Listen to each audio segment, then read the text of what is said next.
What you're looking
What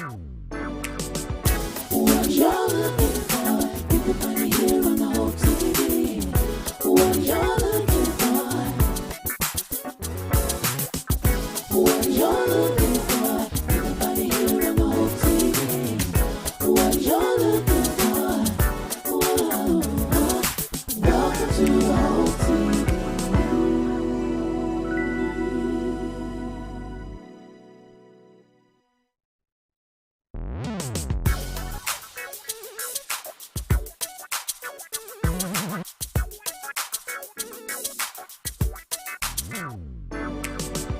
What you're looking for, you can find it here on the whole TV. What you're looking for, what you're looking for, you can find it here on the whole TV. What you're looking for, whoa, welcome to the whole TV.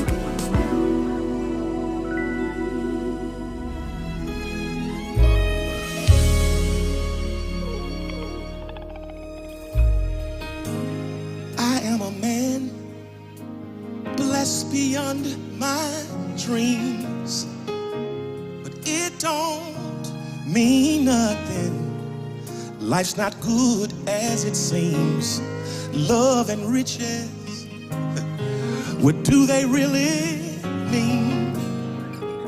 They may come and go, but you will never leave. So save your treasure. We find our pleasure. All our joy is in you. Just want more of you. So save your treasure. We find our pleasure in you. You are reward.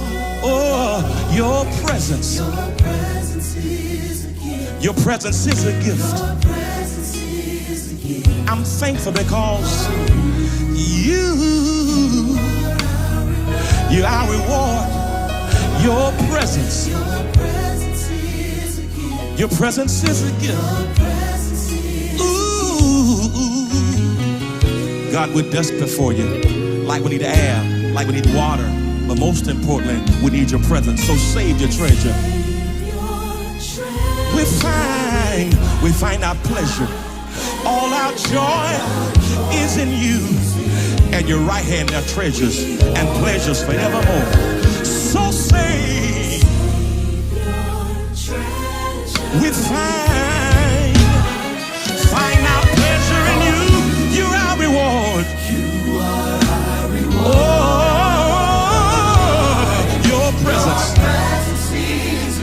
Your presence is a gift. I'm thankful because you.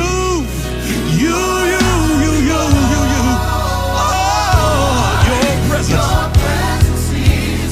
your presence is a gift. I give you praise because you are reward, and I'm thankful. Your presence is a gift. My hands are lifted because I give you glory, I give you honor, give you praise. Your presence in the gift is a gift. Having you, it is plenty. That simply means you're more than enough.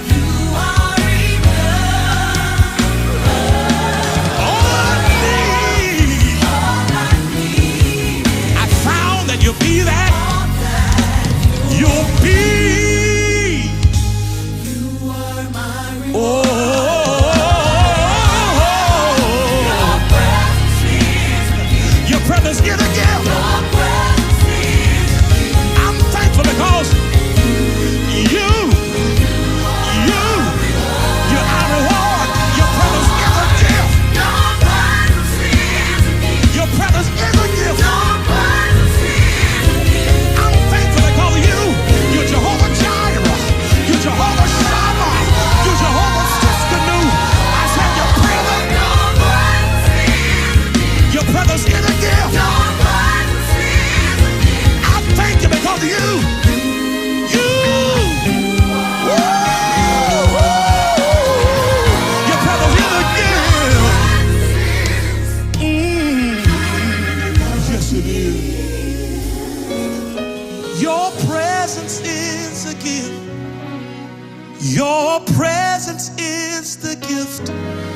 I need.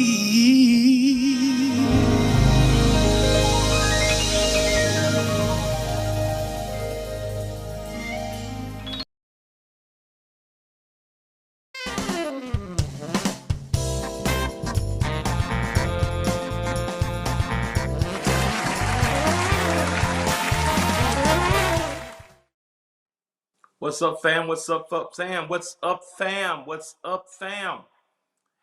And welcome to Friday Night Live with E. Dewey Smith. Listen, friends, you have made it. We've made it all to the last Friday of April 2021. Can you believe that? Here we are, April 30th, 2021. Just about 46 more minutes in this month. We're moving into the month of May, and you're still here by the grace of God. We finished, I guess, the first third of this year, and 33% of this year is gone, and 66% is still left, and we're here. And I'm just glad to see you, and I want you to know that no matter what may not be going the way you want it to go, the very fact that you're here, it means the world to us, and we give God praise for you, and you. And we started this network 13 months ago, to be exact. The Hope TV, I thought was just something we was going to do throughout the pandemic, just stay in touch with our members of our church. And I thought it was going to be a few months at best.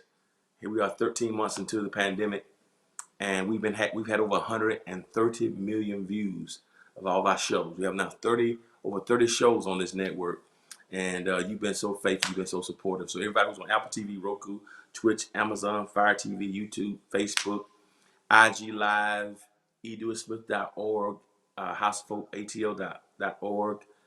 Even now we're streaming through our West Point location. What's up to our new location, West Point, HOHWP, House of Hope, West Point. That's in the west side of Georgia. We have 3 locations now, Macon, Metro Atlanta, and West Georgia. And shout out to you guys, and also those who tune in through the Hope TV. Glad to have y'all here. Good to have so many people all over already responding. Illinois, Vala Brooks from California. Glad to have you here. I'm excited you're with us. I appreciate you being a part. Hey, it's a joy, it's a privilege, and an honor to be with you. If you've not yet downloaded my new single, Your Presence is a Gift, won't you help me do that? Try not to ask you for too much. That's right, Joe. It's the last day of April. Praise God, 2021. I need your help. We had a great report this week for radio. Good people are supporting the single on radio. I'm excited about that. And Pebble Street Records record label signed our first artist, and his first record is going to be released next Friday. So you'll hear more about that. But I want you to right now go get Your Presence is a Gift. If you've not yet downloaded it or streamed it, Your Presence is a Gift.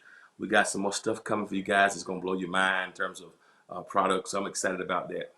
Please go get it. Please, ma'am. Please, sir. Please, ma'am. Please, sir. Also, if you've not yet seen our website, the Hope TV, producers, can y'all put the website up there? I want everybody to see the website. I want you to check out our website, and that way you can download or you can stream the website and see all pertinent things on the hopetv.com. So I want to put the website right quick. So our producers, if you can put the website, the hopetv.com, you can stream everything. So if you don't remember which websites to use, just go to the hopetv.com. You go to hopetv.com, all of our programs there, you see it. We're starting a new season that we filmed, and man, it's going to be amazing. You see all the cadre of shows there, from men, women, boys, girls, older people, younger people, children's shows, exercise 6 days a week. I do devotionals 3 days a week, Tuesdays, Thursdays, and Fridays. Coronavirus conversations, mental health called Sound Mind. We have a show called Boss Up for Business Owners. We have one for Town Hall for political activism, married couples, singles, men, financial freedom. We have one called That's Funny to Me, which is a comedy show. So we've been working over the past 13 months, and because of that, so you can go check out, look, we can see everything. You can check out everything there. So go and check it out. Go and check it out, man. It's a full-blown network. We're adding 2 more shows next week, as a matter of fact, in May. season 4. We have a cooking show, Cooking with Keith. That's going to be on next week in May. We're excited about that. We also have another gospel music show that's going to be on. We have one called Tea and Worship, hosted by our own director of worship, Mignon Bolton, and one of our worship leaders, Corey Butts. That's on now. And so we're adding 2 more shows next month. And man, I'm just excited about it. So I appreciate you guys. That's right. Pebble Street Production. That's the record label that's releasing the music as well. Your Presence is a Gift. That's my new single. My album drops the end of June, beginning of July. Next week, our first artist, Courtney Franklin, his song, We Made It, is going to drop next Friday. I'll play it for you next Friday, so you can download it. His album is going to drop in July and August. And then in November, the church will have released some projects through Pebble Street Records. So this year, we're going to have 3 musical CDs that's going to be produced. So even in quarantine, man, God is blessing us, and I'm thankful. Some good music that's going to be produced for you to enjoy. My own personal album, Courtney Franklin, his album, my first artist, and the House of Hope Atlanta, our music project is going to be released in November of this year. So you have 3 records, 3 albums, we call it 3 projects, 3 albums, 3 CDs that's going to be produced this year in a quarantine. And so that's through Pebble Street Records. So to God be the glory. As you can tell, I'm not trying to conceal my excitement. I'm very, very, very excited. Can't wait you guys to see the official video of Your Presence is a Gift. We just played for you, our producers. They shot me. They just played one of the performance videos of it, but we have an official video that's going to be launching in a couple of weeks, and it's going to be mind blowing. So I can't wait, man. It's so exciting. Can't wait for y'all to hear and see the official video of my first single, Your Presence is a Gift, man. I am, as my mother would say when she was alive, I'm tickled pink about the progress we're making. And God is so good, and God is good all the time. And all the time, God is good. So thank y'all, everybody, for talking to me and dropping lines already. Good to see you, Timmy Williams. God bless you for your support. Everybody who's already tuned in and leaving comments, God bless you, and may God keep you. You, and you. Do y'all know we're 40 minutes away from the month of May? May is the 5th month of this year. We're already in May of 2021. That's right. And, I'm not given to numerology, but I believe in the power of faith, and something in me has just been very just on fire. I got a profound sense and discernment of things that are happening. And by faith, the 5th month, May 5th month. I believe 5 is the number of grace and the number of favor. And I'm believing God for favor in May. I'm believing that God's going to hit your house with favor, hit your business with favor. I'm believing that, and I got faith in that. There's some things you've been praying for, things that have had you unhappy, that God's going to release favor in your life in this 5th month of this year. So I believe that by faith. I hope you believe that with me. And to God be. I'll say more about that in a moment. But before we get into our comedy, we got some stuff I want to talk to you about tonight in terms of social commentary. Even though things are wonderful and powerful, a lot of great things are happening. There's always unfortunately sometimes some trouble in the camp, and some things that make you say, I was listening the other day to, I missed it because we were recording, we were in production.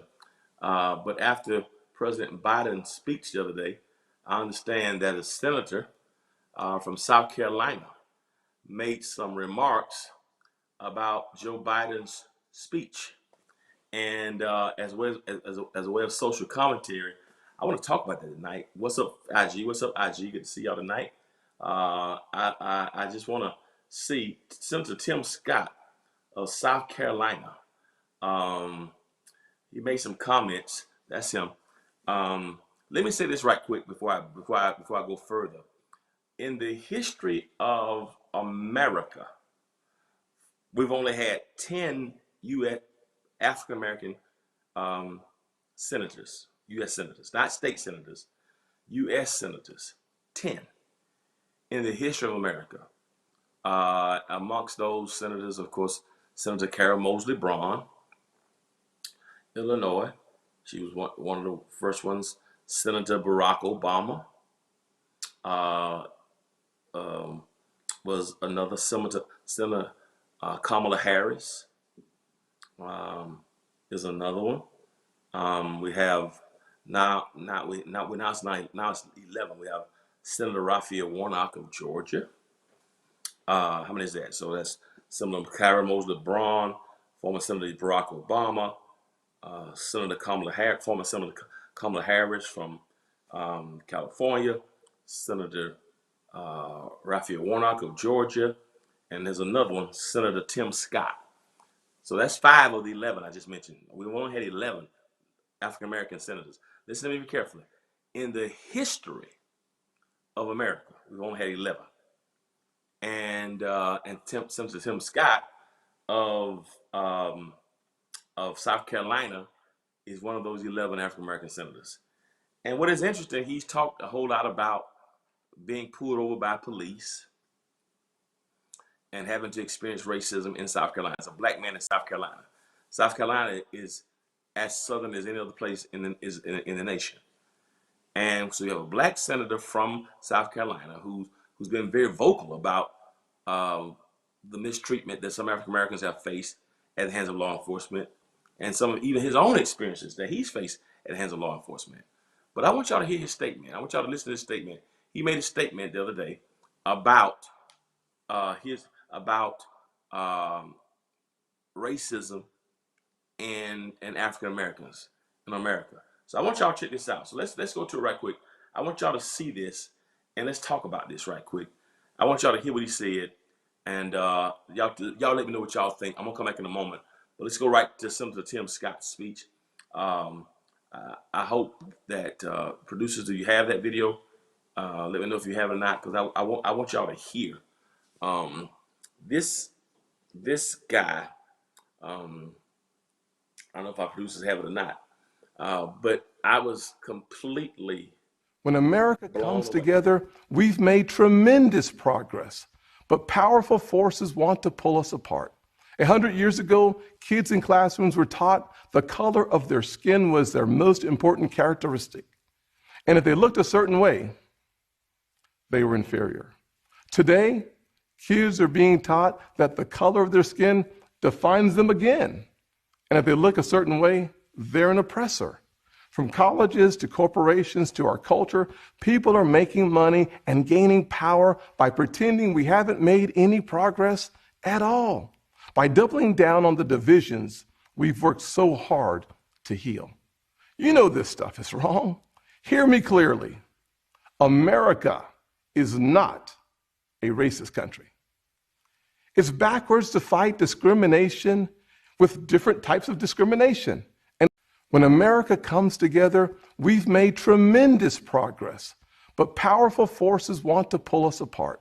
100 years ago, kids in classrooms were taught the color of their skin was their most important characteristic. And if they looked a certain way, they were inferior. Today, kids are being taught that the color of their skin defines them again. And if they look a certain way, they're an oppressor. From colleges to corporations to our culture, people are making money and gaining power by pretending we haven't made any progress at all, by doubling down on the divisions we've worked so hard to heal. You know this stuff is wrong. Hear me clearly. America is not a racist country. It's backwards to fight discrimination with different types of discrimination. And it's wrong to try to use our painful past to dishonestly shut down debates in the present. I'm an African American who's voted in the South my entire life. I take voting rights personally. Republicans support making it easier to vote and harder to cheat. And so do the voters. Big majorities of Americans support early voting, and big majorities support voter ID, including African Americans and Hispanics. Common sense makes common ground.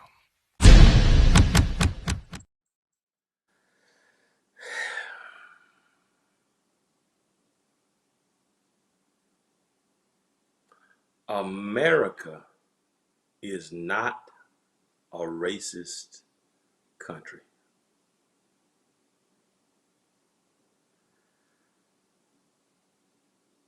I'm trying to figure out what in the Gehenna is going on here.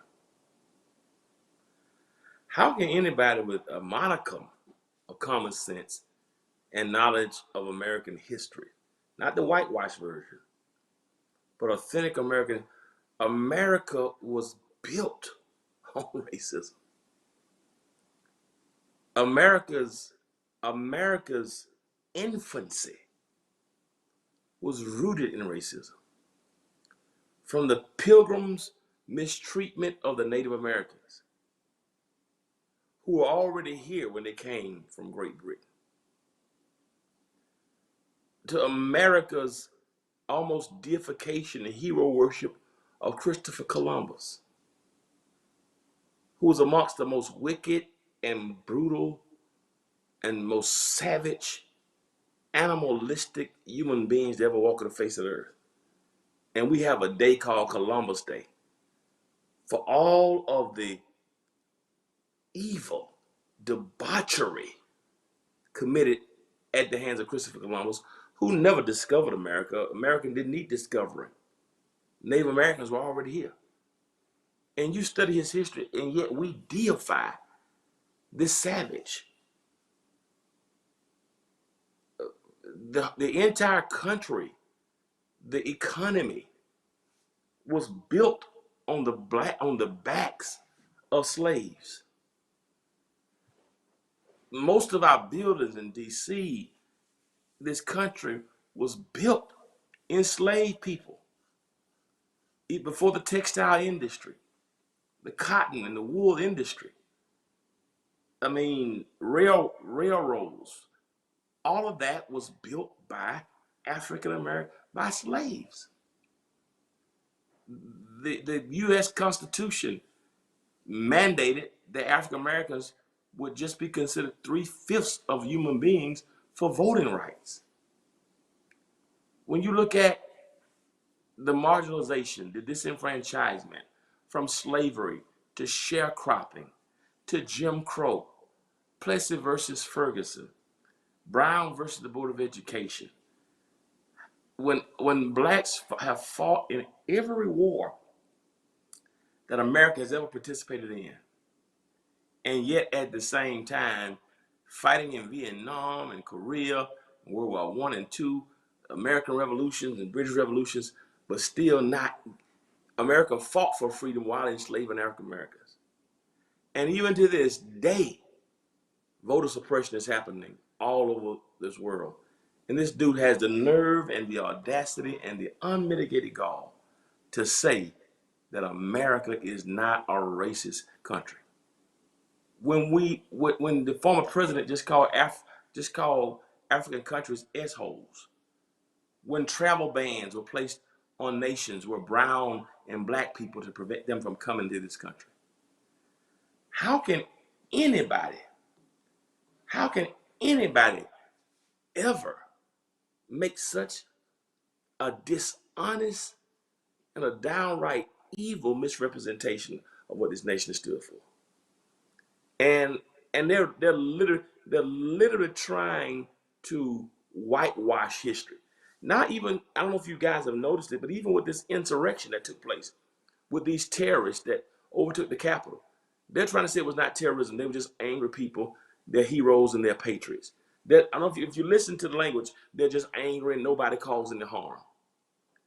Something we all saw with our eyes, and Tim Scott and his others are really trying to diminish, like we didn't see a police officer killed. How can you say America is not racist when all of the killings we've seen, from George Floyd to Ahmaud Arbery to Breonna Taylor to Sandra Bland to Tamir Rice to Trayvon Martin, I mean, and even the ones we've seen most recently, even in Minnesota. We got a hashtag for so many names. When you look at redlining, when you look at the school districts where the north sides, the northern portions of our town get the resources, when you look at the whole the new Jim Crow, Michelle Alexander calls it in the book, the whole prison industrial complex. When you look at how African Americans are victimized by the criminal justice system, how can you say that there is no? Listen to me, man. I just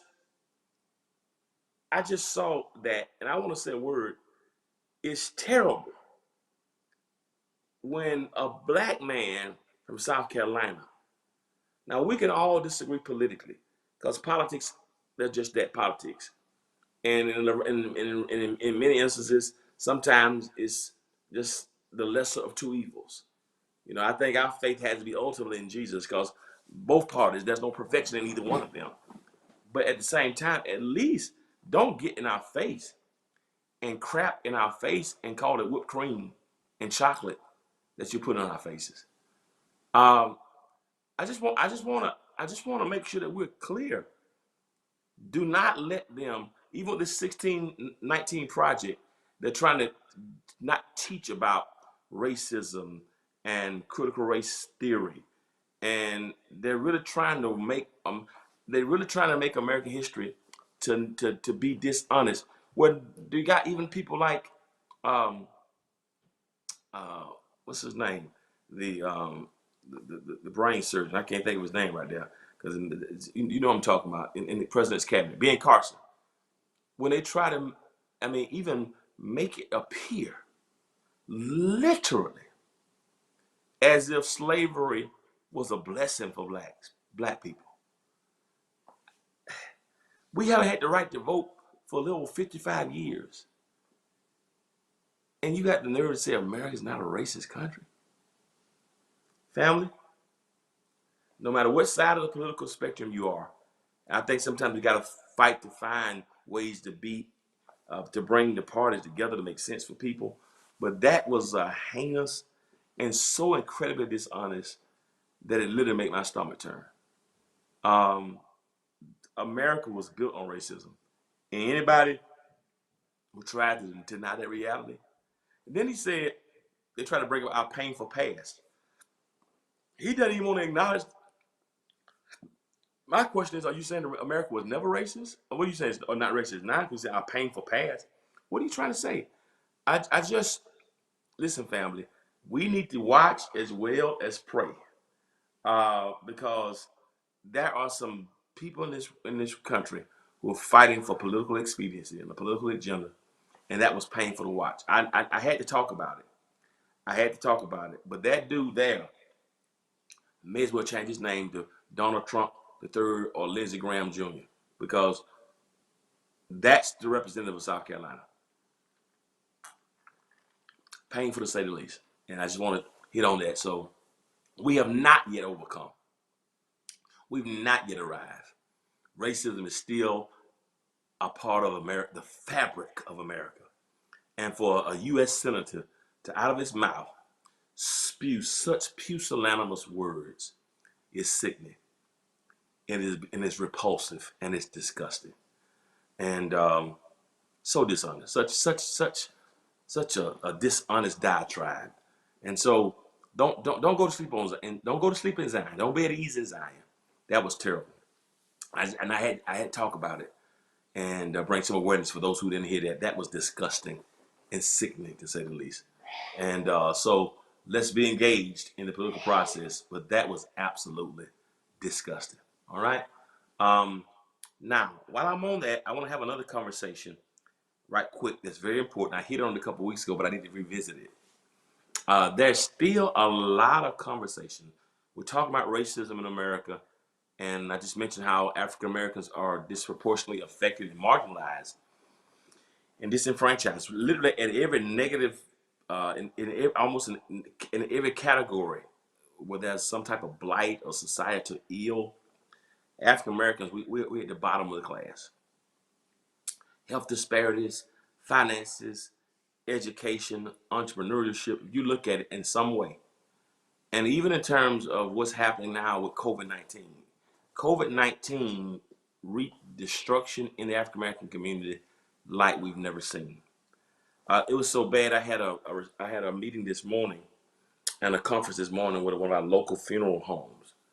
and to pour into the funeral staff, and to see how completely overwhelmed the funeral directors were, filled with depression. They said, Pastor, COVID has just, I never thought about how funeral directors and funeral home staff, those who work at funeral homes, can be overwhelmed and burdened by what's happening, in terms of deaths, the regular deaths. And we spent a great deal of time, even this morning, just trying to pour into the staff this morning and listen to them. You could hear the pain. It is amazing. And it has affected us in so many ways. Our community, most of the deaths have been our people. And I think that's one reason why a lot didn't happen initially, to stave off coronavirus. And vaccines have been, developed. Pfizer, Moderna, Johnson and Johnson.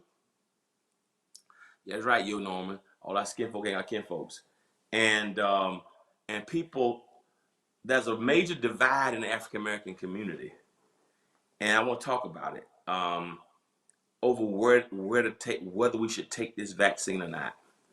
I was talking to my son Kamari, who is finishing up his sophomore year at Morehouse, and he's getting ready to, he's entered his junior year.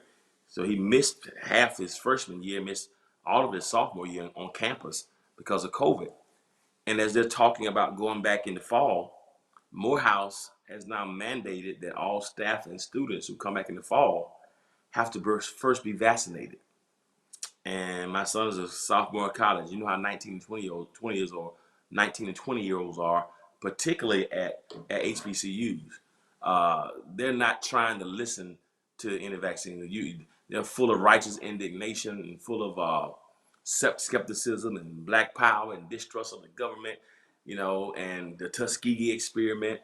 And we don't know what's happening, and, all types of conspiracies about whether or not, this is something Bill Gates is doing, if it's the mark of the beast, if it's something dealing with the cell phone, the G5 tower. So a whole lot of commentary. And a few other schools have already announced that they will have their students that have to take the vaccination before they come back in the fall. And in the African American community, we've been very, very skeptical and had some serious conversations about whether to take the COVID-19 vaccination. Now, this is interesting. I want to talk about it because we just had a partnership with Walgreens. We have a partnership with Walgreens. Walgreens comes to our Atlanta campus and is doing counseling about the COVID vaccination, and also whether or not to offer it to people who want to get it. And a lot of people are skeptical. Is a real divide about whether to take this piece. I've not tried to push it on people because I want people to make their own decisions. I want people to take the vaccine, and 10 years past something happened, and you told me to do it. I think it's kind of personal. But I've had a few conversations with people who wonder, why should the church be partnering with pharmacies that offer COVID-19 vaccinations? And people ask me, well, what are your thoughts on this? Should I get the vaccine? Should I not? Well, let me just share with you where I am about this. They say about 600,000 people have died from COVID.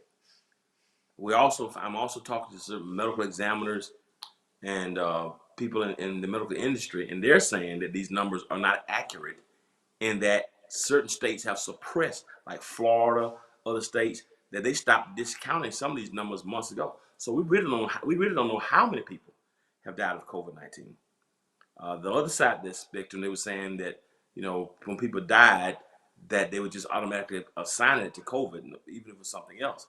But most of the people who I've talked to in the medical industry, they said, and even funeral directors, they said, man, that literally everybody that comes in there who's dying, maybe 80% of their deaths are COVID related. And I'm concerned about how COVID has affected our economies, our mental health. Suicide rates have increased through the roof. People who need therapy and psychological help 4,000%. Churches not meeting, having funerals by Zoom. And even as the country is opening up, many churches made a wise decision to do public safety. Many of our children are struggling in schools. Teachers weren't prepared for this. Parents weren't prepared for it. This digital divide and kids who don't have Wi-Fi and internet access. A lot of these things, kids been at home while the parents have to go to work, you know. And so you have, you know, a lot of situations, truancy. It's now virtual truancy where kids not going to school. And so people are asking me, well, should you take this vaccine? Kamara's like, don't take the vaccine, Dad. I want you to take it. Don't take it. It's the government. And you know what they did in Tuskegee. Well, let me say this. The government is something that we can't, you know, I understand why we have suspicion of the government. But I also don't think that this is the same piece as the Tuskegee experiment.